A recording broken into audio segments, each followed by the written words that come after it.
রবীন্দ্রনাথের জন্মদিনে উপলক্ষে আপনাদের একটা গান করে শোনাতে চাই। সেই গানটার নাম হচ্ছে লাল ঝুঁটি কাকাতুয়া।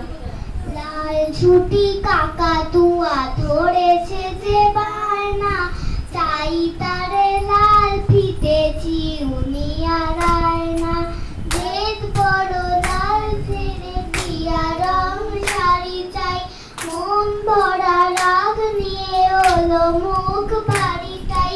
বাটা ভরা কান দেব মান কেন চায় না, লাল ঝুঁটি কাকাতুয়া ধরেছে যে বায়না, চাই তারে লাল ফিতে চিরুনি আর আয়না। আমরা সবাই মিলে একটা গান গাইবো। হ্যাঁ, এই গানটার বাদ দিয়ে আমরা কি গান গাইবো? ফুলে ফুলে। চারজনে মিলে একসাথে গাইবো, চলো।